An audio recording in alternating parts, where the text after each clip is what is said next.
Nah, mungkin sebelum memulai, karena masih pada mikir pertanyaannya, mungkin saya tanya dulu satu pertanyaan Bante. Karena kan tadi Bante ada bilang tentang mencari pekerjaan yang memberikan kita kebahagiaan. Jadi kita lebih ada passion. Nah, masalahnya kalau di Singapura, Bante, kadang-kadang cari pekerjaan yang sesuai itu agak sulit, Bante.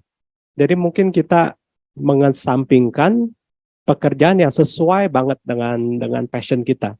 Jadi mungkin kita cari pekerjaan, ya asal dapat uang, bisa mandiri secara ekonomi, bolehlah. Jadi tiap hari kita menyeret diri kita dari tempat tidur.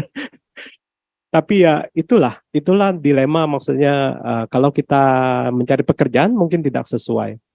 Bagaimana kiat-kiat agar kita bisa balik ke tips-tips yang tadi Bante berikan. Jadi tetap bahagia, tetap bersemangat, tetap berhati-hati dan juga evaluasi. Baik, pertanyaan yang bagus ya. Memang dalam keterbatasan negara tertentu, kadang kita memilih pekerjaan ini nggak bisa ya sesuai dengan passion. Saya ini sebetulnya senang di bidang dunia kreatif. Nah, tetapi, waduh, dunia kreatif kan, saya kan jadi secara ekonomi saya kurang mandiri misalnya.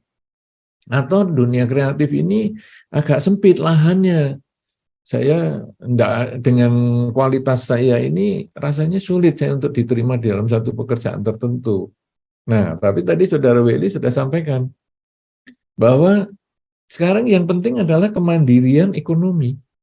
Karena tadi juga saya ceritakan kan bahwa kita perlu passion, tapi juga ada tujuan. Tujuan kita ini mau apa sekarang? Bahwa tujuan saya ini adalah kemandirian ekonomi. Wah, kalau tujuan saya kemandirian ekonomi, passion bisa nomor 2. Yang penting sekarang tujuan saya ini. Sekarang kita membuat tujuan jangka panjang ataupun juga jangka pendek. Misalnya, jangka pendek, saya akan bekerja dalam 1 tahun ini saya harus bisa, misalnya mungkin mencicil rumah, ataupun mungkin saya punya kendaraan, atau mungkin saya bisa membeli sesuatu yang memang saya inginkan dalam 1 tahun ini. Sehingga ketika saya kendor, saya tidak punya semangat, saya juga kemudian kurang berhati-hati, malas mengevaluasi, lalu saya merenung, loh, tujuan saya bekerja ini kan mau untuk mendapatkan dalam 1 tahun hasil yang seperti tadi. Masa sekarang saya terus malas-malesan? Nanti kalau saya kerjanya tidak sempurna, saya kemudian dikeluarkan dari pekerjaan saya, kan saya malah repot. Nah, dengan perenungan pada tujuan tadi, akhirnya semangat juga bangkit lagi.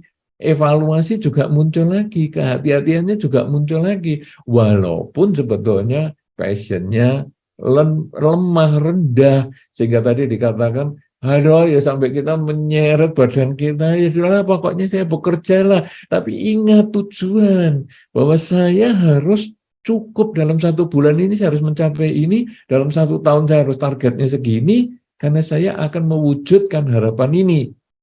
Apalagi kalau itu jangka panjang, dalam 5 tahun saya tinggal di negara ini, saya harus bisa seperti ini.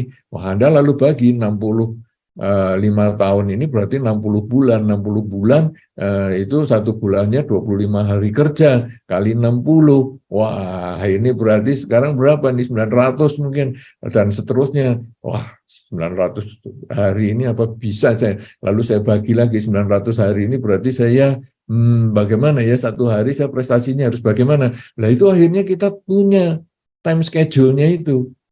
Dan kita penuhi itu, karena saat ini saya sedang apa, saat ini saya sedang apa. Karena kunci yang pertama adalah mengucapkan saat ini saya sedang apa, saat ini saya sedang apa, saat ini sedang apa. Sehingga time schedule kita ini terpenuhi. 25 hari kerja dalam sebulan, tercapai.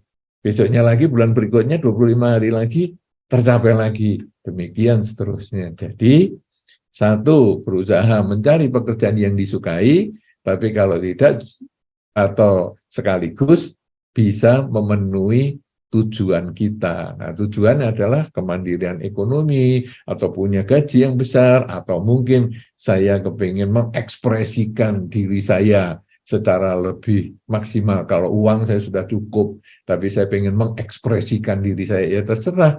Itu tujuan tiap orang kan berbeda-beda. Demikian, mudah-mudahan bisa lebih jelas bagaimana walaupun bukan passion kita, tapi kita tetap semangat karena kita tahu bahwa saat ini saya sedang apa, dan tujuan saya itu jangka pendek maupun jangka panjang, apa yang harus saya wujudkan, sudah jelas tergambar di dalam benak saya. Begitu? Baik, terima kasih Bante atas uraiannya. Dan bagi teman-teman yang kadang-kadang lupa dengan semangat, mungkin bisa di-review lagi videonya yang akan kami upload di YouTube. Jadi biar tetap ingat, jadi tidak menyeret-nyeret untuk pergi bekerja di pagi hari ya. Oke. Nama budaya Bante dan semuanya. Saya Hanjoyo dari Bengkulu. Ya, pertanyaan saya Bante, apakah mindset yang harus kita punya dalam bekerja, bersyukur apa yang kita dapat saat ini dan ingin lebih, misalkan untuk promosi jabatan atau untuk mendapatkan gaji yang lebih tinggi. Apakah dalam agama Buddha itu termasuk sifat serakah juga ingin mendapatkan ya promosi atau jabatan atau gaji yang lebih tinggi lagi? Terima kasih Bante. Iya. Apakah ingin sukses, pangkatnya naik, gajinya tinggi, apakah ini serakah? Nah, saudara-saudara, kita harus punya pegangan pada saat ini saya sedang apa.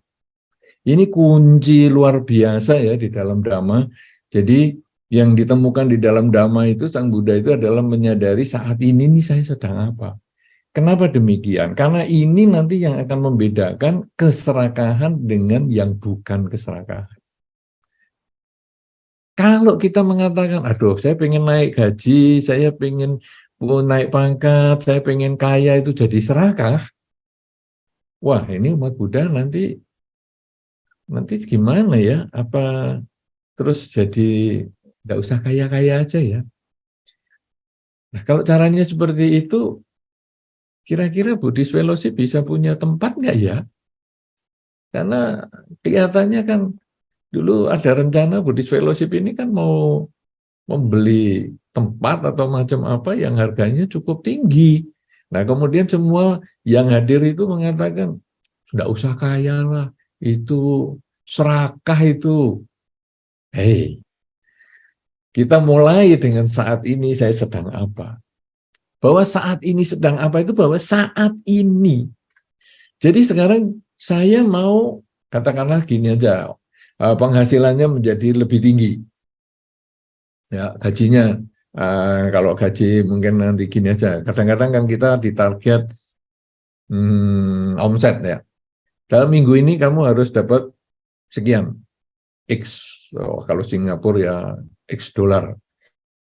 Sudah X ribu, berarti ini terserah nih berapa banyak. Wah, luar biasa ini.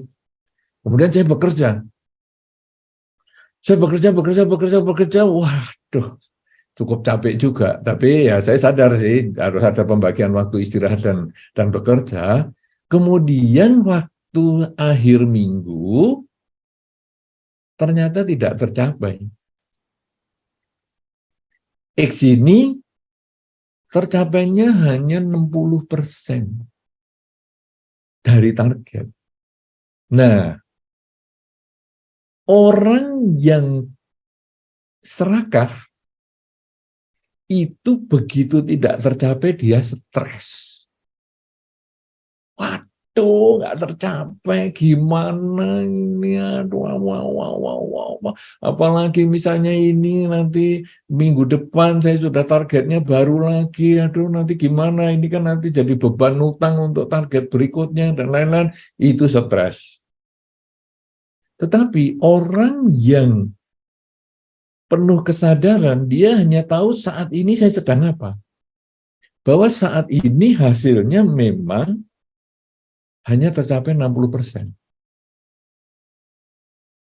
Saya mau sedih kayak apa, enggak bisa mengubah. Saat ini hasilnya memang 60% dari X yang saya targetkan itu, enggak bisa berubah. Saya mau stres, saya mau teriak, saya mau nangis, saya mau apa, enggak bisa. Yang bisa adalah saya menerima kenyataan bahwa saat ini hasil adalah 60%. Lalu bagaimana? Nah, masuk ke evaluasi. Tadi yang faktor yang keempat. Dievaluasi, kenapa ya kok hasilnya 60% dari target? Oh, saya mungkin terlalu pede. Nah, saya pikir dengan 6 hari kerja atau 5 hari kerja ini saya bisa mencapai X tersebut. Ternyata nggak bisa. Ya sudah, berarti X ini setelah saya evaluasi tidak tercapai dalam 1 minggu kerja, tapi menjadi 10 hari. Nah, dengan menyadari seperti itu tanpa stres, sadar saat ini sedang apa, ini menjadi tidak serakah karena tidak sekali keserakahan itu kan dasarnya dari kemelekatan, takut berpisah dengan yang dicinta dan takut bertemu dengan yang dibenci. Takut berpisah dengan yang dicinta berarti takut hilang keuntungan, takut bertemu dengan takut bertemu dengan yang tidak disukai berarti takut bertemu dengan kerugian. Itu stres, itu serakah. Tapi ketika menyadari saat ini sedang apa, rugi dia yang tidak stres, untung dia ya biasa-biasa saja. Karena untung dan rugi itu hanya sebagai dasar untuk mengevaluasi diri. Sumber keuntungan ditingkatkan, sumber kegagalan ditekan. Nah, kalau dengan konsep tadi dianggap serakah, meningkatkan keuntungan dan menekan kegagalan jadi serakah, kan akhirnya kita ini stagnan, kita ini terus, ya sudahlah kita terima nasib. Kalau memang nasib kita sukses, ya kita lahir jadi anaknya orang kaya, biarlah papa mama yang serakah, saya tidak serakah, karena saya pokoknya lahir jadi anaknya orang kaya sudah cukup. Tapi kalau saya lahirnya di anak yang tidak kaya, ya tidak apa-apa. Oh, ini memang karma saya, nasib saya kan memang tidak serakah. Wah, kalau caranya seperti ini, agama Buddha sudah ketinggalan. Sudah nggak ada kemajuan sama sekali. Padahal sebetulnya justru spiritual ini bisa masuk menjadi roh, menjadi nafas, menjadi darah, menjadi tulang kerangka untuk menopang kehidupan keduniawian. Jadi jangan dipisah. Ya, nah mudah-mudahan sekarang sudah mengerti yang disebut serakah itu karena takut berpisah dengan yang dicinta, yaitu keuntungan, manfaat-manfaat yang enak-enak, dan takut bertemu dengan yang dibenci, yaitu kerugian, bertemu dengan hal yang tidak menyenangkan. Padahal keuntungan dan kerugian itu semuanya permainan pikiran. Kalau keinginannya tercapai, jadilah kebahagiaan, yaitu keuntungan. Keinginannya tidak tercapai, jadilah penderitaan, yaitu kerugian. Nah, hidup saat ini sedang apa itu, menyadari itu semua keinginan itu. Maka batinnya menjadi tenang, seimbang. Meningkatkan kualitas diri pun bukan karena, tamaknya itu bukan. Ya memang kita harus meningkatkan kualitas diri, karena dharma itu adalah belajar untuk meningkatkan kemajuan. Ya, jadi kelebihan sendiri diperbaiki, ditingkatkan, kekurangan sendiri diperbaiki, kelebihan orang ditingkatkan, kekurangan sendiri kekurangan orang jangan ditiru, kelebihan orang itu kita ambil, kita jadikan pelajaran. Itu sebetulnya ada di dalam jalan mulia berunsur 8, unsur yang ke-6 yaitu sama wayama. Ya, dan itu bukan menjadi tanda orang serakah, karena itu ada di dalam jalan mulia berunsur 8, upaya untuk meningkatkan kualitas diri kita masing-masing. Mudah-mudahan bisa dimengerti. Ya, apakah Anda masih ada keberatan dengan jawaban saya? Silahkan tanya kembali supaya kita bisa ada diskusi. Silahkan.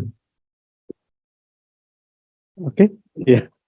Ya, umat Buddha boleh kaya, boleh naik gaji, ya, boleh punya harapan untuk promosi jabatan. tapi jangan serakah. Nah ini tipis banget karena jangan serakah ini munculnya dari sadari saat ini saya sedang apa. Ya, Ya, terima kasih Bante. Dan seperti yang Bante katakan, memang di Buddhist Fellowship kami sedang menggalang dana agar dapat menyelesaikan bangunan Buddhist Fellowship yang baru. Ya, dan tentunya bagi teman-teman, mari kita juga berharap agar Hanjoyo bisa dapat naik gaji, bisa dapat promosi, biar dapat berdonasi. cocok. Oh ya, kuncinya juga sudah diambil Bante untuk bangunan baru. Jadi nanti dalam proses renovasi dan juga ya desainnya juga. Oh, bagus. Saya ikut bahagia. Mudah-mudahan segera bisa menempati tempat yang baru. Iya Bante. Mungkin di kemudian hari setelah bangunannya selesai, Bante dapat singgah. Secara online. Terima kasih. Oke, baik. Mungkin kita beralih ke pertanyaan dari YouTube. Untuk teman-teman yang di Dhamma Hall, silakan disiapkan ya pertanyaannya. Sekarang saya bacakan dulu dari YouTube. Ini dari Daisy Widya di Pekalongan. Pertanyaannya adalah, ketika kita hendak mencapai tujuan, biasanya kita akan ada di situasi kompetitif.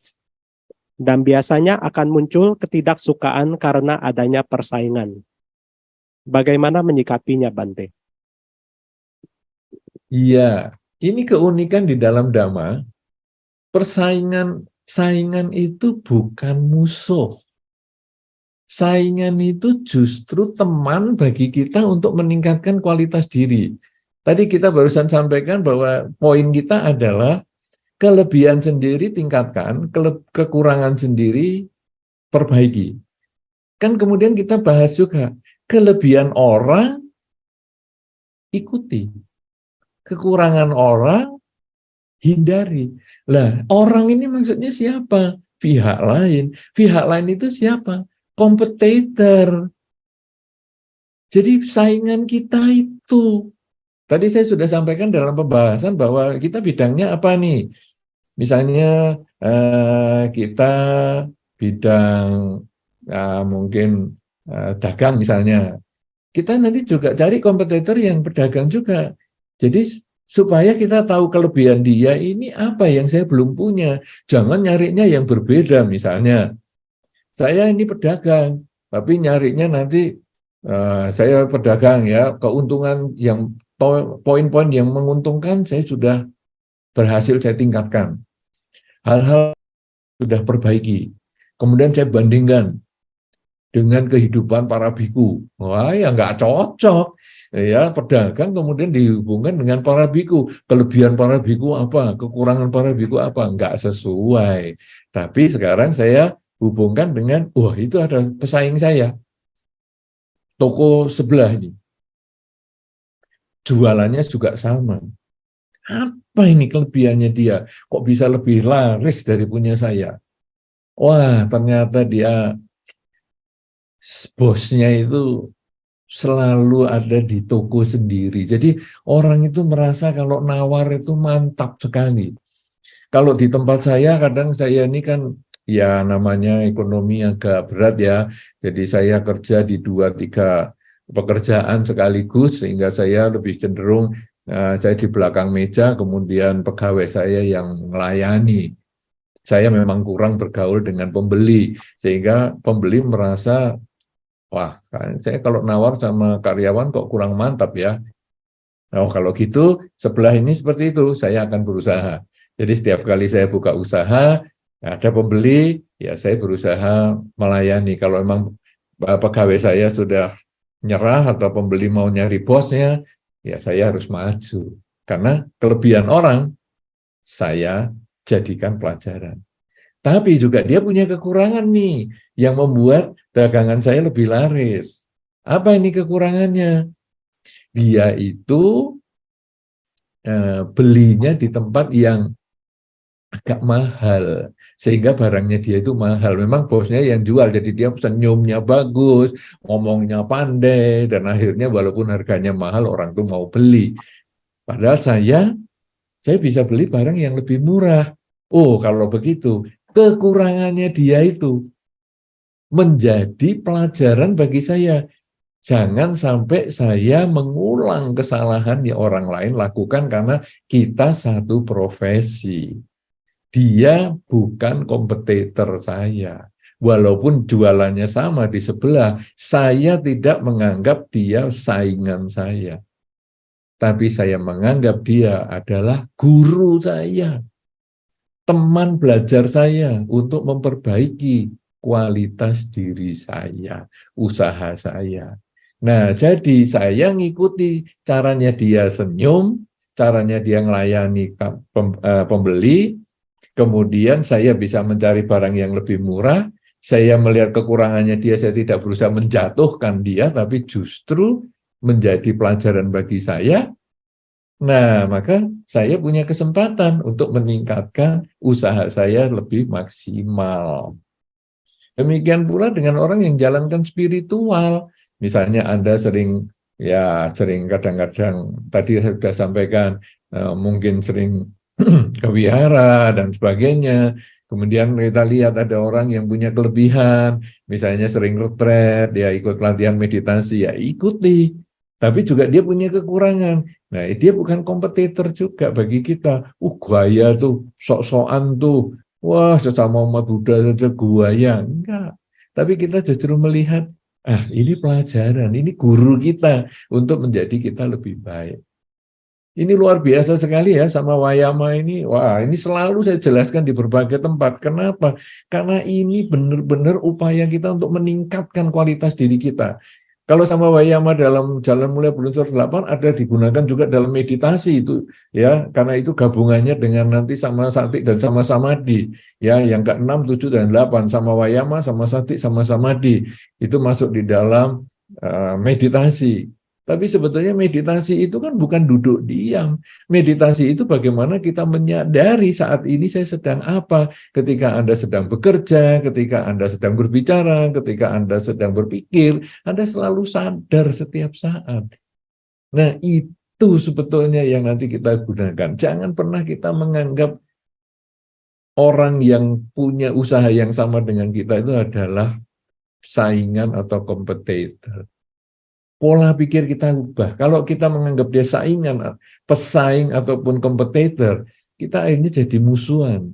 Mungkin kita lalu main dukun supaya toko sebelah jadi sepi.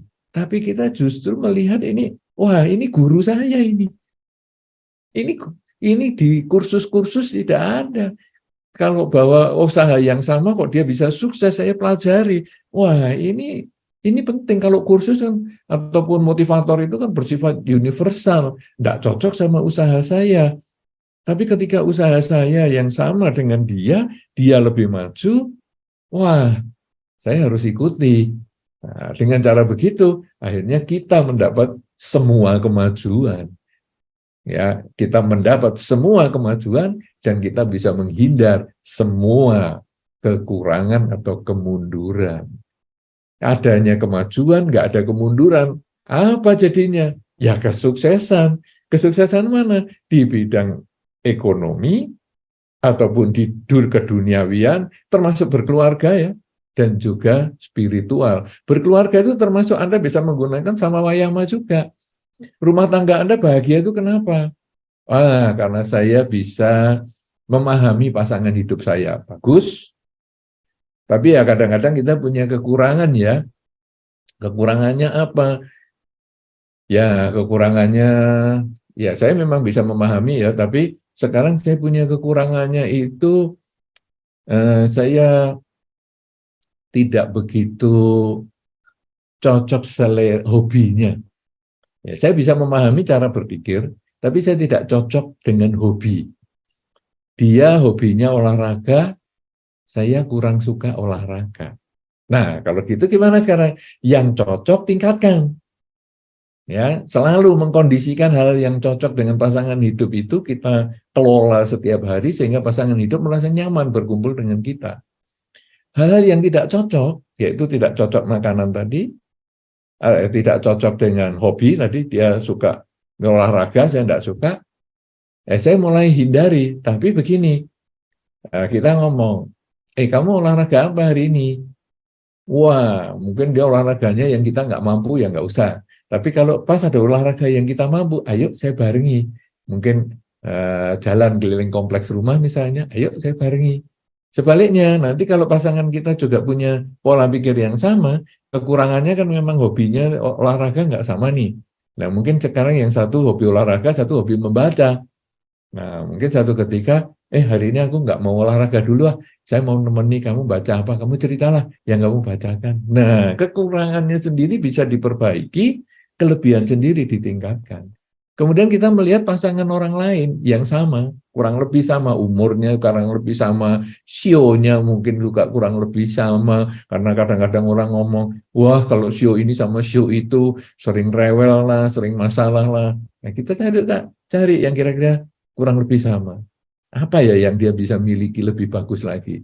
Oh, dia ini sering bepergian sama-sama suami istri. Anak-anak kadang ditinggal di rumah.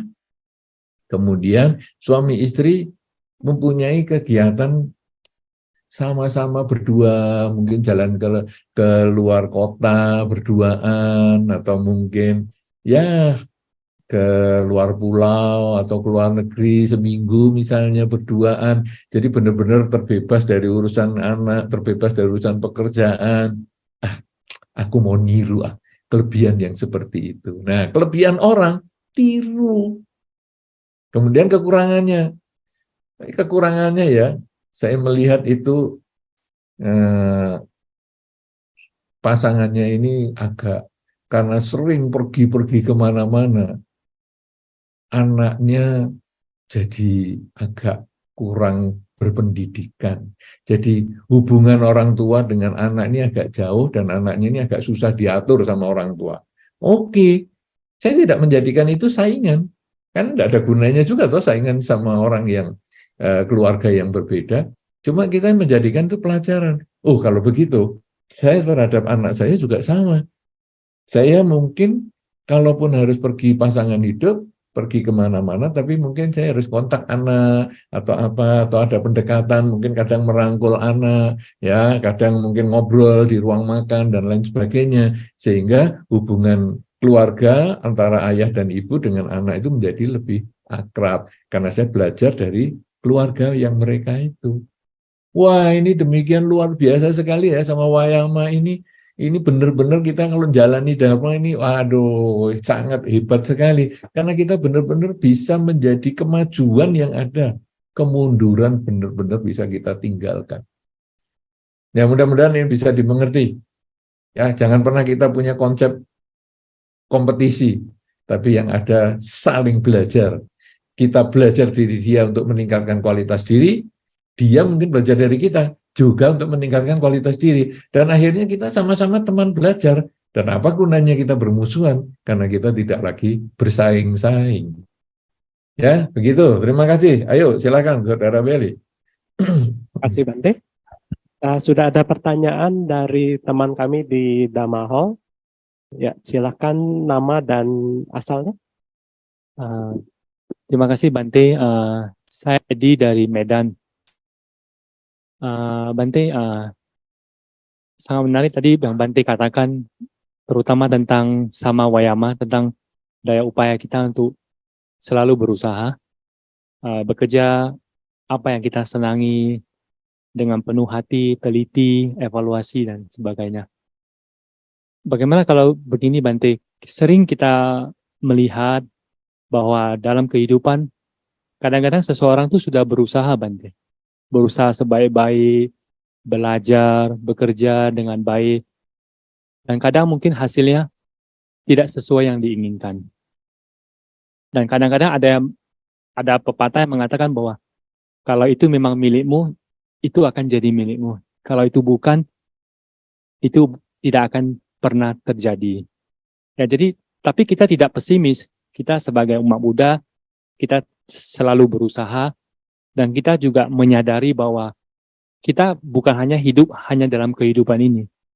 Mungkin dalam kehidupan sebelumnya ada karma-karma sesuatu yang terjadi. Nah, dengan selalu berusaha keras dan mengenyampingkan apa yang telah terjadi di kehidupan sebelumnya, kita tetap berusaha keras. Tapi apakah benar Bante bahwa kadang kalau waktunya belum tepat atau mungkin usaha kita belum sampai meskipun telah berusaha sekeras-kerasnya, maaf kadang keberhasilan itu mungkin belum bisa tercapai. Mungkin Bante bisa memberikan pengarahan bagaimana? Terima kasih Bante. Baik, pertanyaan yang sangat bagus ya. Jadi bagaimana ya, saya sudah usaha kok nggak ada hasil. Nah, kadang-kadang kita lalu putus asa. Aduh, saya sudah usaha, tidak berhasil. Saya sudah berusaha memperbaiki kualitas diri saya, meningkatkan kelebihan, mengurangi kekurangan. Saya sudah belajar sama orang lain. Kok nggak berhasil-berhasil ya? Saudara-saudara, ini balik ke pertanyaan yang awal tadi, bahwa kita harus tahu tujuan. Ya, tadi saudara Willy kan mengatakan, halo sampai kerja ini kalau enggak ada passion ini ya nyeret badan lah ke tempat pekerjaan. Nah, jadi kita harus tahu tujuan kita. Karena memang kadang-kadang kita sudah usaha bisa-bisa apa saja kita sudah kerjakan. Diibaratkan kalau dalam di Indonesia itu dikatakan kepala bisa jadi kaki, kaki jadi kepala, artinya sudah jungkir balik nggak karu-karuan, masih nggak ada hasilnya. Nah, kemudian kita kadang putus asa, nyerah dah, karma nih. Kemudian seperti yang tadi Anda katakan, ya kalau milik ya milik, bukan milik ya bukan milik. Gimana kita tahu milik dan bukan milik itu kalau kita nggak usaha? Nah, jadi kita tetap usaha, kemudian kok nggak berhasil? Ingat, tujuan kita apa ini? Jadi kalau Saudara Willy kan ngomong, waduh, tidak ada passionnya nih, gimana? Tujuannya tapi apa nih? Tujuannya kan bekerja itu untuk apa? Kecukupan materi, kemandirian ekonomi. Ya sudah, itu yang kita kejar. Jadi lemesnya kayak apa, malesnya kayak apa, tapi tujuan saya kan belum tercapai. Saya harus kerjakan dengan sungguh-sungguh, saya tetap harus punya semangat, saya harus tetap memberikan hasil yang maksimal dengan penuh kehati-hatian dan berevaluasi. Nah, itu seperti itu. Kemudian kita juga harus ingat, memang semua itu ada waktunya. Ibaratnya orang hamil, 3 bulan suruh lahir, ya nggak jadilah. 7 bulan, ya mungkin jadi. Tapi kalau bagus 9 bulan atau sudah umurnya nyampe, ya itu baru lahir. Jadi kita memang tidak bisa memaksakan, tetapi sebelum tidak memaksakan itu, jangan putus asa. Harus berjuang dan terus berjuang. Kenapa demikian? Hasil memang bukan kita yang menentukan. Kita hanya bisa menentukan usaha. Tadi kita juga bahas tentang tadi misalnya tentang mindset kerja tadi. Saya di situ memberikan contoh bahwa kita punya target omset X dalam 1 bulan, X ribu dolar misalnya. Tetapi setelah kita bekerja, hasilnya itu tidak sesuai dengan target. Kenapa? Karena kita hanya bisa menguasai pekerjaan kita, menguasai usaha kita. Tapi kita tidak bisa mengendalikan hasilnya. Sehingga kita kemudian, wah ini ternyata nggak bisa ya dalam 1 bulan 25 hari kerja ya, berarti target X ini mungkin saya capai dalam 40 hari kerja misalnya. Nah, jadi kita hanya bisa berkuasa pada usaha kita. Makanya di dalam Dhamma tadi juga sama Wayama itu adalah usaha, tidak membicarakan hasil. Karena usaha kita memperbaiki kekurangan kita, meningkatkan kelebihan kita, demikian pula belajar kelebihan orang dan menghindari kekurangan orang, itu sebetulnya tentang usaha.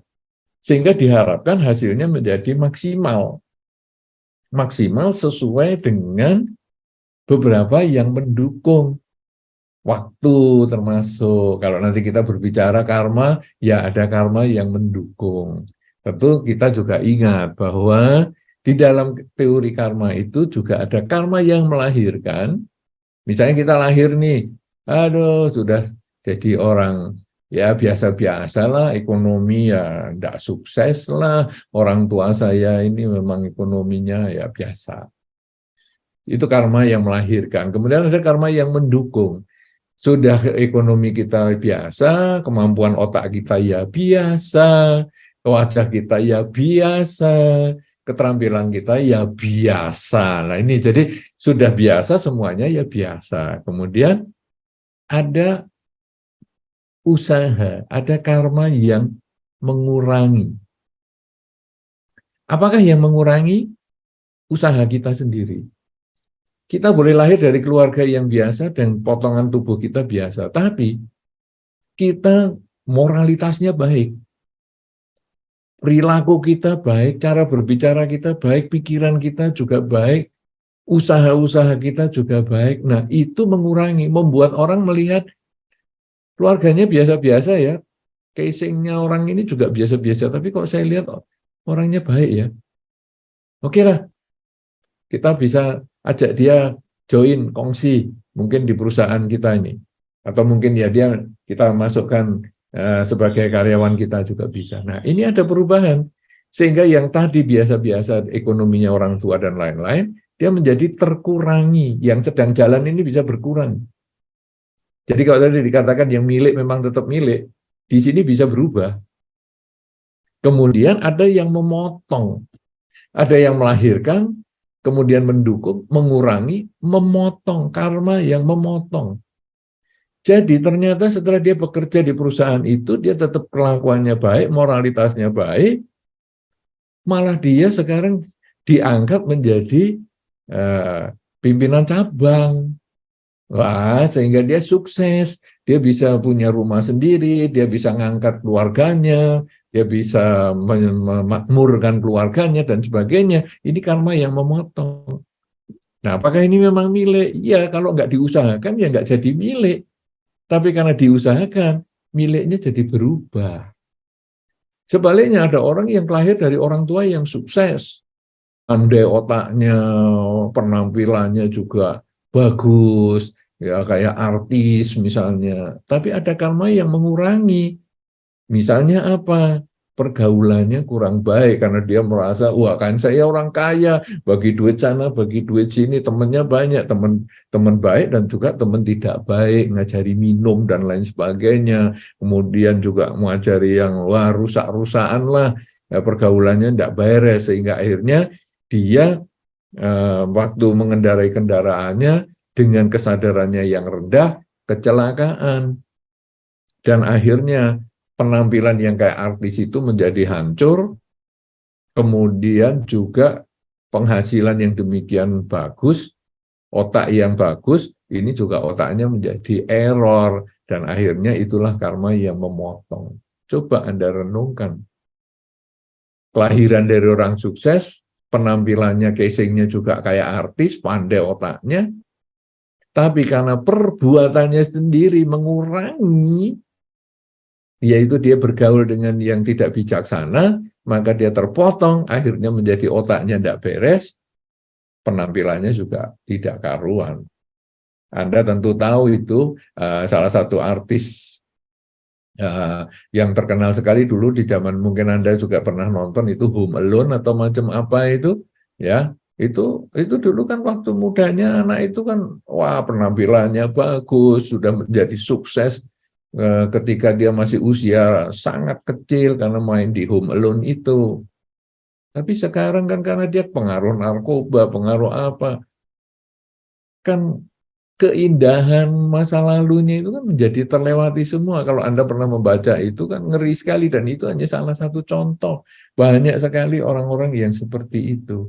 Nah, jadi kesuksesan kita itu karena perjuangan kita juga. Kegagalan kita juga karena perjuangan kita yang tidak tepat juga. Jadi kita di dalam dharma ini bukan hanya bergantung pada karma, karena karma itu adalah niat. Sang Buddha menyebutkan karma itu adalah niat. Berarti segala sesuatu yang kita niati itulah karma, bukan menerima. Karma itu ada niat untuk melakukan dan baru ada buahnya. Jadi kita ketika mengalami kesusahan dan sebagainya jangan mengatakan waduh ini buah karma aku, tidak, karena keputusan kita yang mungkin tidak tepat. Ya, dan juga jangan selalu menyalahkan karma lampau, karena karma lampau kita juga nggak pernah tahu. Jadi kita harus mulai berjuang saat ini saya sedang apa, karena saat ini sedang apa itu bisa memperbaiki yang dulu, membangun yang masa datang. Tapi kalau kita ya memang karmaku buruk lah, aku dulu karma lampaunya apa ya, penjahat atau apa, hidupku kok menderita gini, selamanya kita tidak ada kemajuan. Sejahat-jahatnya kita, mungkin kita belum pernah membunuh seperti Anggulimala. Tetapi Anggulimala bisa menyelesaikan kehidupan ini sebagai kehidupan yang terakhir. Kenapa? Karena bukan menyesali yang sudah lewat, tapi saat ini saya sedang apa. Sehingga di dalam Anggulimala Parita kan disebutkan bahwa sejak saya sudah menjadi seorang pertapa ini, saya tidak melakukan kejahatan apapun juga. Ya, itu kalau Anda membaca terjemahannya kan semacam itu. Jadi artinya yang dulu ya sudah, tapi itu dulu menjadi pelajaran supaya saat ini saya tidak mengulang kekurangannya. Kelebihannya saya tingkatkan supaya membangun masa depan yang lebih baik. Mudah-mudahan ini bisa dimengerti, jadi usaha tetap keras, pertahankan karena kita ingat tujuan kita. Dan kalaupun belum berhasil, tidak masalah, dievaluasi lagi, karena memang kita hanya bisa berkuasa pada usaha kita, tidak bisa menguasai, menentukan, memastikan hasil yang akan kita dapatkan. Tapi hasil apapun juga, kita harus terima kenyataan, karena kita bukan yang serakah. Seperti yang tadi dikatakan, kalau saya punya ingin naik pangkat atau penghasilan yang lebih tinggi, apakah serakah? Tidak. Tapi kalau Anda ditolak jadi sakit hati, lah itu serakah. Tapi kalau ya nggak jadi naik, ya nggak apa-apa lah, saya akan berjuang lagi. Itu tidak serakah. Bedanya keserakahan itu hanya karena dia sadar hidup saat ini atau tidak. Yang sadar hidup saat ini, dia bisa menerima segalanya sebagaimana adanya dan meningkatkan kualitas hidupnya dari kenyataan yang dia terima saat ini menjadi lebih baik mulai sekarang sampai selama-lamanya. Begitu ya? Cukup jelas atau masih ada yang mau ditambahkan? Silakan.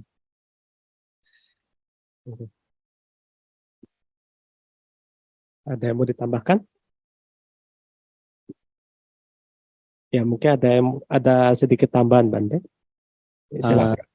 Terima kasih Bante. Mungkin kita akan membahas lebih lanjut tadi tentang yang Bante katakan, seorang yang dilahirkan dengan sangat baik, dengan ilmu yang bagus, wajah yang tampan, tapi tiba-tiba dia bergaul dengan orang yang tidak baik, jadi ada karma yang memutus.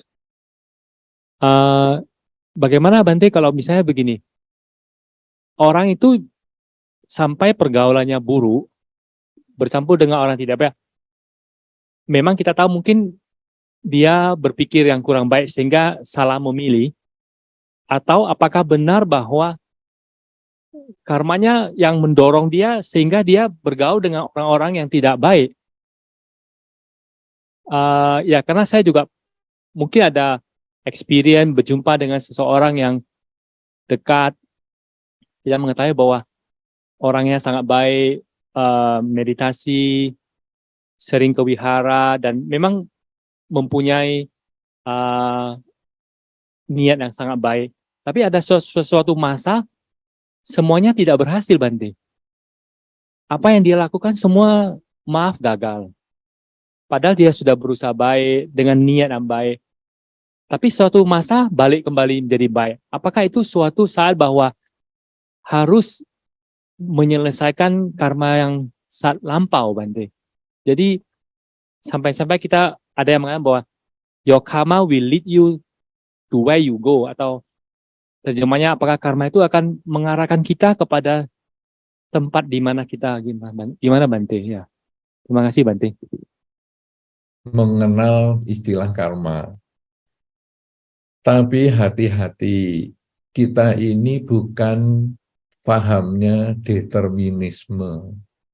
Bukan paham bahwa karma itu semua yang membuat kita jadi hari ini. Kita kalau determinisme seperti itu, berarti kita tidak sesuai dengan dharma. Karena karma dalam konsep dharma ini adalah niat. Segala sesuatu dimulai dari niat. Nah, jadi sekarang kita di lingkungan, misalnya tadi teman yang diceritakan.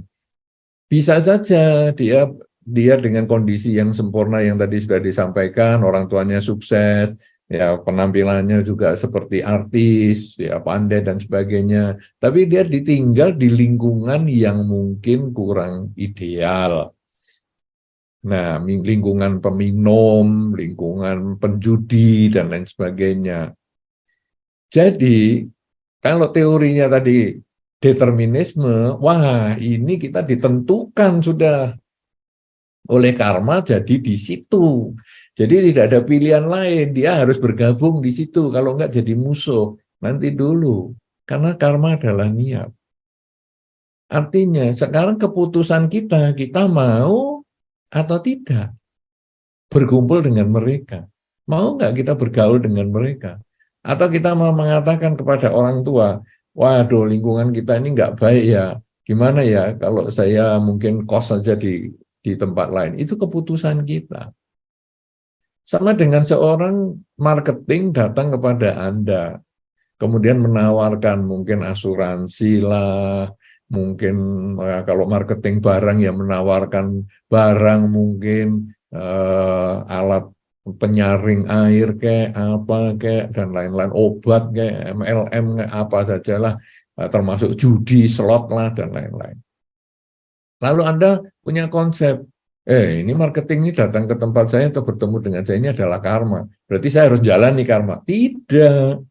Karena sekarang dia ketemu saya, ya memang dia punya niat ketemu saya bisa ketemu dia, ya betul niat itu ada kondisi karmanya, tetapi sekarang saya punya free will untuk memutuskan apakah saya mengikuti si marketing itu untuk membeli barangnya, produknya, atau saya menolak dengan halus. Itu free will saya. Dan di dalam Dhamma, free will ini diakui sebagai karma. Niat adalah karma.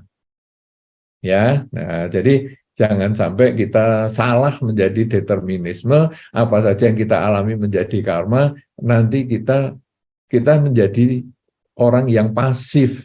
Kita tidak lagi ada upaya yang kuat, padahal di dalam sama wayamo itu, jadi kita ini penuh usaha. Di dalam Dharma ini semua penuh usaha. Bahkan Sang Buddha sebelum wafat pun mengatakan berusahalah. Ya, semuanya ada usaha, berjuang. Pangeran Siddhartha mencapai kesucian pun itu hasil perjuangan 6 tahun, bukan hasil mendapat ya memang karmanya yang sepertinya dalam kehidupanku ini menjadi kehidupan terakhir karena memang sudah karmanya ini, karena di zaman dulu Buddha di Pangkara saya sudah dapat blessing. Enggak, ya diperjuangkan. Kesucian itu adalah hasil perjuangan, bukan hasil pemberian karma. Ingat baik-baik ini ya, supaya kita tidak sampai salah. Nanti kalau salah kita menjadi pasifisme yang repot juga. Nanti kita tidak ada aktivitas apa-apa karena kita mengatakan karmanya saya memang harus begini. Tidak. Kita punya free will untuk menentukan apakah kita mau melaksanakan atau tidak. Begitu ya, Saudara Edi tadi. Ya, terima kasih Bante atas uraiannya. Time check dulu Bante, sekarang waktu menunjukkan pukul 3.40 di Singapura, mungkin 2.40 di Surabaya, di tempat Bante. Jadi apa boleh kami extend dulu Bante sampai jam 4 waktu Singapura untuk Q&A-nya? Jadi jam 3 waktu Bante. Silahkan, 20 menit lagi. Oke, ya terima kasih Bante. Ya, saya berlanjut ke pertanyaan dari YouTube dulu. Ini dari Steffi Setiawan. Pertanyaannya, kalau misalnya sedang di fase burnout bagaimana kita bisa mendapatkan passionnya kembali? Ya, bagaimana ya kita kalau pas baru, aduh ini sudah semuanya capek semualah ini, bagaimana ya passionnya kembali? Ya kadang-kadang kita bisa menurunkan tensi, cooling down dulu lah. Ya, tetapi tetap ingat tujuan awal itu apa? Orang naik gunung bisa nyampe ke atas itu kalau selalu ingat tujuannya. Tapi kalau nggak ingat tujuannya, mau pulang setengah jalan, ya tadi saya juga sampaikan dengan contoh Anda tinggal di Singapura misalnya, kalau nggak tahu tujuannya, akhirnya, aduh apa ya ini kok saya jadi seperti merasa jauh dengan keluarga, mau ngomong sama keluarga atau sama mungkin ya anak atau apa, wah kok ya jadi sulit sekali komunikasi dengan mereka. Nah, akhirnya passion kita menurun dan kita merasa tidak punya semangat sama sekali. Tapi kalau kemudian kita ingat tujuannya, saya ini tujuannya apa? Oh ya, saya ini akan mewujudkan kemandirian ekonomi. Mumpung saya masih muda, mumpung saya masih semangat. Oke, saya bangun kembali. Jadi saya harus memotivasi diri saya. Selain itu, kita juga bisa meminta saran orang lain. Kadang-kadang kita ini sebetulnya kalau secara dhamma, kita ini sudah dibekali wawasan-wawasan dhamma untuk kita mandiri ya, diri sendiri pelindung bagi diri sendiri, ya kemudian jadikanlah diri sebagai pulau bagi diri sendiri dan sebagainya, itu supaya kita mandiri. Tetapi pada proses prakteknya kadang-kadang kita ya lemah juga, ya di saat kita burn out, kemudian aduh ya gimana ya, enggak punya semangat. Kadang-kadang kita terus sharing dengan teman. Nah, teman itu karena dia tidak terlibat secara emosi, ya dia bisa memberikan saran yang lebih baik, ya. Sudahlah, kamu tetap semangat dan sebagainya. Sama dengan Anda misalnya mendapatkan curhat dari teman yang lain. Entah dia karena masalah pekerjaan, masalah keluarga, masalah yang lain-lain. Dia merasa bebannya ini berat sekali sampai harus meneteskan air mata lah, sampai dia ngomong saya nggak bisa tidur, sampai minum obat tidur dan sebagainya. Tapi Anda yang mendengar ceritanya itu, Anda merasa masalahnya demikian mudah.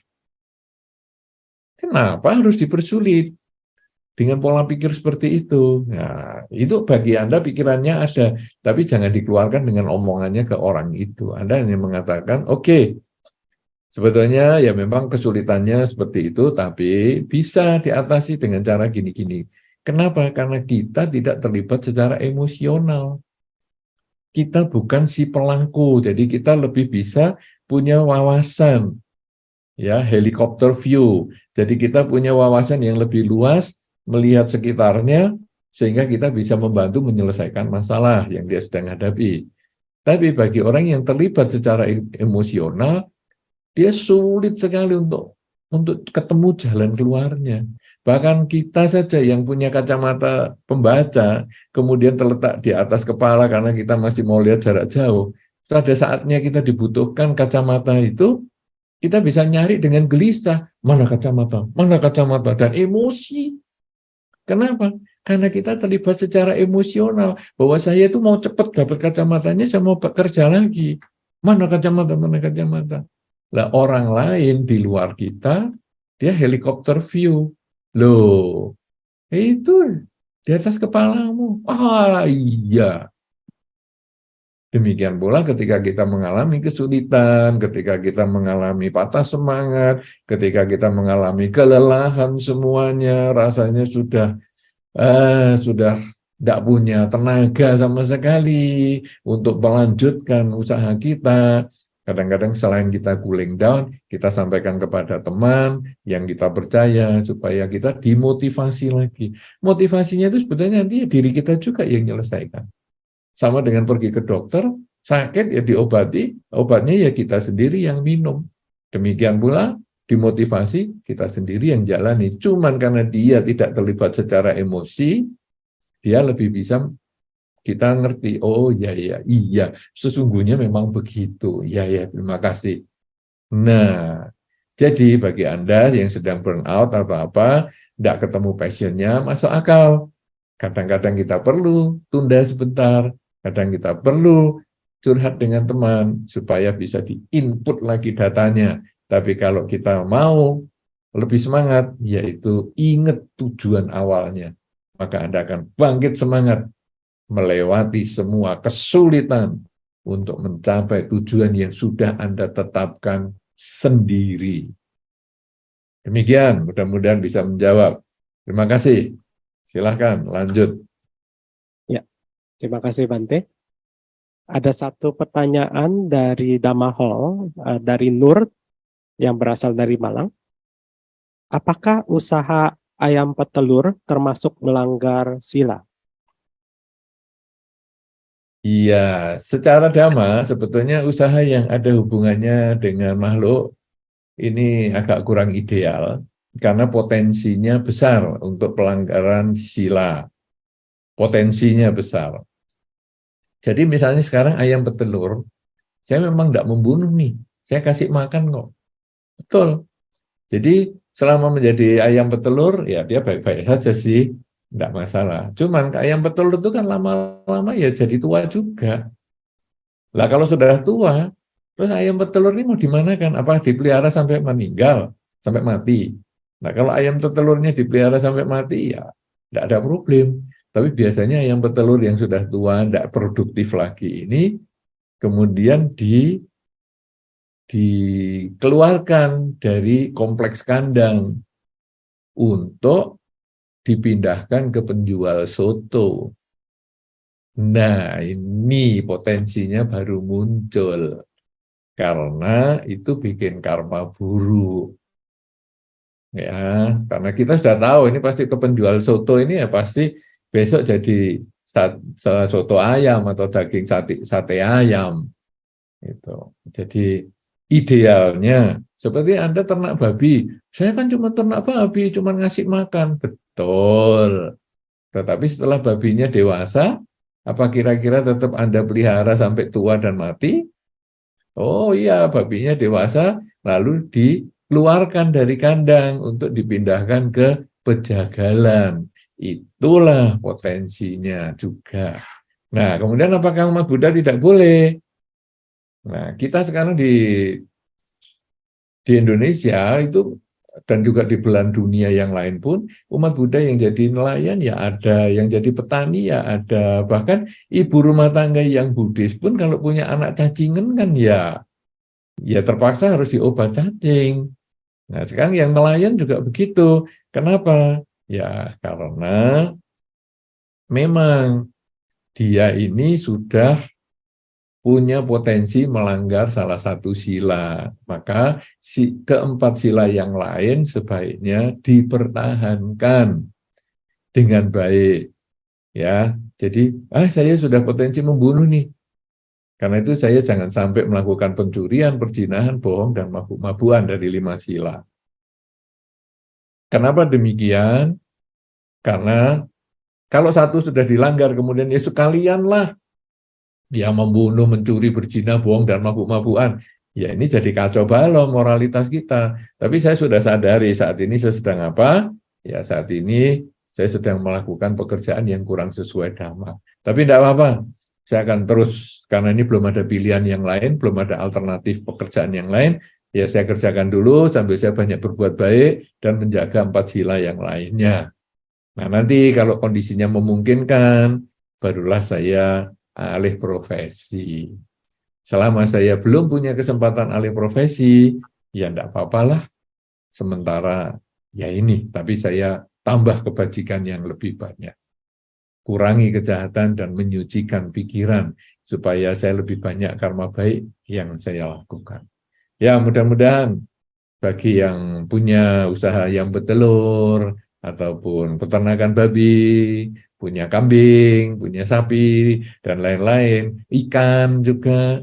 Nah, sebaiknya ya selama belum ada pekerjaan lain ya sudah. Ya, kemudian juga Dhamma ini punya konsep. Kalau Anda semakin terpaksa, karmanya itu juga semakin kecil. baik karma baik maupun karma buruk. Misalnya tadi ibu yang punya anak cacingan, jangan kemudian, oh ya ini sudah karmanya anak nih cacingan, ya kita abaikan saja, enggak apa-apa. Kalau memang cacingnya ini masih milik, ya dia bisa dimilih anak ini. Kalau cacingnya sudah bukan milik, nanti kan keluar sendiri. Enggak, free will-nya kita pakai, yaitu anaknya dikasih obat cacing terpaksa, enggak ada pilihan lain. Ya, karena di dalam sila itu kalau Anda baca terjemahannya Pancasila Buddhis, yang tadi juga dibaca oleh Anda semua Pancasila Buddhisnya, aku bertekad melatih diri menghindari. Jadi karena anaknya cacingan, aku masih bertekad untuk melatih diri. Cuma tidak bisa saya hindari untuk melakukan pengobat cacing kepada anaknya. Demikian pula yang tadi misalnya jual ayam petelur, babi dan sebagainya. Aku sebetulnya tetap bertekad melatih diri menghindari. Itu mah tidak bisa dihindari karena ini masih pekerjaan dari orang tua lah. Kemudian ini juga belum ada alternatif pekerjaan lain, masih belum bisa dihindari. Tapi saya yakin satu ketika saya pasti ada upaya untuk menghindarinya. Nah, jadi itu karmanya menjadi tidak terlalu besar karena kita terpaksa. Demikian pula berbuat baik, kalau terpaksa, ya juga jadi karmanya kecil. Misalnya ditodong, kemudian ya dia berbuat baik dengan mengatakan, ya sudahlah, anggap aja saya berdana. Nilainya kecil dibandingkan kita punya niat yang sungguh-sungguh untuk berdana. Begitu ya, mudah-mudahan bisa dimengerti pertanyaan yang tertulis ini tadi. Karena ini tadi dari Dhamma Hall, siapa tahu masih kurang penjelasan saya, boleh disampaikan lagi. Terima kasih. Terima kasih Bante. Mungkin pertanyaan terakhir, kalau ada yang mau bertanya dari Dhamma Hall. Ada? Tidak ada? Kalau tidak ada, saya bacakan pertanyaan terakhir yang sudah masuk. Tidak ada ya? Semua sudah jelas. Baik, mungkin saya bacakan pertanyaan terakhir Bante, dan mungkin Bante juga bisa langsung memberikan kata penutup nantinya. Oh ya, sekedar informasi, dari tadi saya juga menanyakan teman-teman untuk memberitahukan asal, karena ini juga untuk memberitahukan teman-teman semua yang bergabung dari YouTube, bahwa para umat-umat Buddhis di sini yang berada di Singapura juga berasal dari seluruh pelosok Indonesia. Ada representasinya Bante. Jadi ada yang dari Batam, ada yang dari Bandung, ada yang Medan. Nah, jadi untuk teman-teman lain yang menyimak dari YouTube, boleh datang ke Buddhist Fellowship Dhamma Hall. Nah, ini dari Harry Lee yang berasal dari Palembang dan sekarang berdomisili di Singapura. Moga-moga nanti Harry Lee juga bisa datang bergabung langsung di Dhamma Hall ya. Pertanyaannya adalah, Namo Buddhaya, nama saya Harry, warga Palembang, sekarang berdomisili di Singapura. Bante, saya mau bertanya, bagaimana mengimbangi rasa bersyukur dan mengejar kesuksesan duniawi? Baik. Sebetulnya ini tadi sudah kita bahas dengan mindset kerja tadi ya, pertanyaan Saudara Handoyo tadi. Tapi saya akan sampaikan lagi, dan ini mungkin juga menjadi satu kesimpulan ya, bahwa rasa bersyukur itu adalah menerima kenyataan saat ini sedang apa itu. Ya, bahasa kita saat ini sedang apa? Bahasa yang digunakan tadi adalah bersyukur. Kalau tadi misalnya target omset saya X, tapi kemudian setelah saya perjuangkan dalam 1 bulan ini, yang mestinya dapatnya X ternyata hanya 60%. Maka saya bersyukur sudah bisa mendapat 60%. Yang disyukuri itu kan yang didapat, bukan yang hilang. Ya, karena kalau kita menyesali yang hilang, aduh kok masih kurang 40% ya, stres, itu serakah soalnya. Tapi sekarang, ya syukurlah sudah ada 60%. Walaupun masih kurang, karena target saya adalah X, ini hanya 60%. Kemudian, dari rasa syukur ini, karena saat ini saya sedang apa, saya bisa menerima, maka saya kemudian menggunakan kemampuan saya mengevaluasi. Apakah kelebihan saya sehingga bisa dapat 60%, kok bukan 20% misalnya? Apakah kekurangan saya kok hanya dapat 60%, kok tidak 100% misalnya? Nah, kekurangan itu diperbaiki, kelebihannya ditingkatkan. Jadi bahasa syukur itu adalah sebetulnya kalau dalam Dhamma adalah saat ini saya sedang apa. Jadi selalu menyadari saat ini sedang apa. Mensyukuri saat ini. Itu sebetulnya bersyukur itu kan selalu apa saja yang Anda hadapi saat ini, Anda bersyukur.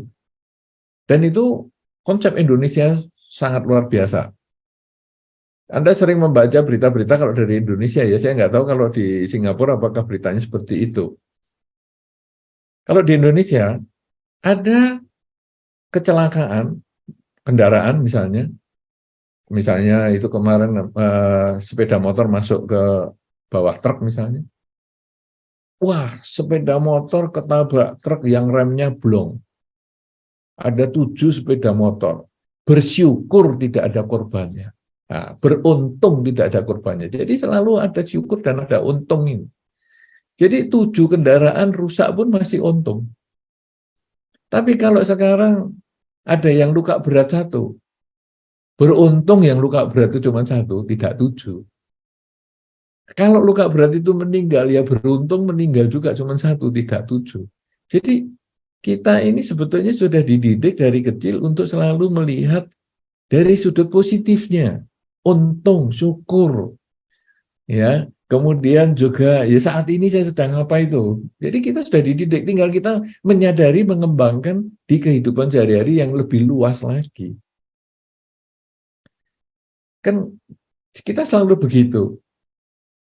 Duh, aku kok rugi ya. Bulan ini, aduh, kerjaan saya kok rugi X rupiah atau X dolar ini ya. Tapi untunglah, cuman X dolar aja, nggak sampai 3 dolar. Loh, jadi rugi pun masih ada untungnya. Masih perlu bersyukur. Ini sebetulnya konsep yang sangat positif sekali ya, untuk membangun semangat kita untuk terus bisa berjuang dan berjuang. Karena hidup ini adalah perjuangan. Karena itu kita harus berjuang untuk hidup. Sehingga dengan cara demikian maka keberhasilannya akan kita selalu bisa tingkatkan. Terus kita tingkatkan keberhasilan yang sudah kita dapatkan di masa sekarang, kita tingkatkan untuk membangun masa depan yang lebih baik. Sedangkan ketidakberhasilan kita di masa sekarang menjadi kesempatan kita menghindarinya di masa depan. Dengan demikian maka sebetulnya tujuan kita dalam hidup ini agar lebih bermakna adalah menjadikan dharma sebagai nafas kehidupan. Karena dharma ini bukan terpisah dari kehidupan kita. Dharma ini bukan berdiri sendiri hanya di rumah. Dharma ini bukan terpisah karena hanya ada di dalam batin kita, bukan. Dharma ini ada di dalam diri kita dari kepala sampai kaki kita. Dan di dharma yang dari kepala sampai kaki kita ini ketika kita gerakkan menjadi pekerjaan, maka pekerjaan kita hendaknya yang sesuai dengan dharma. Pekerjaan itu menjadi sarana meningkatkan spiritualitas kita. Kalau tadi a purposeful life ini adalah bagaimana kita menyelaraskan antara kehidupan spiritual dan kehidupan materi, maka sesungguhnya setiap gerak kita, setiap ucapan kita, setiap pola pikir kita ini, kalau dinafaskan atau kalau diinspirasikan oleh Dharma, maka dia justru akan menjadi kesempatan meningkatkan kualitas kehidupan kita secara materi juga. Semoga dengan apa yang kita sampaikan dalam kesempatan perjumpaan pada sore hari ini, dapat memberikan manfaat, memberikan kebahagiaan, dan membuka wawasan kita bahwa sesungguhnya Dharma menjadi jalan hidup kita. Dengan Dharma menjadi jalan hidup kita, kesuksesan spiritual, kesuksesan keduniawian dapat kita raih bersama-sama di dalam kehidupan ini juga. Sehingga kita bahagia secara spiritual di kehidupan ini, bahagia secara material di kehidupan ini, dan dapat terlahir di alam bahagia setelah kehidupan ini, bahkan bisa mencapai kebebasan dari kelahiran kembali juga di kehidupan ini juga. Terima kasih atas perhatiannya. Semoga apa yang kita sampaikan menjadi satu sarana yang baik untuk meningkatkan kualitas diri. Semoga dari Buddhist Fellowship nanti pada saatnya bisa berada di tempat yang baru dan kita bisa bertemu lagi lewat Zoom lagi tentunya di tempat yang baru. Semoga Anda semua berbahagia dan terima kasih. Saya kembalikan kepada Saudara Welly. Silakan. Satu, satu, satu.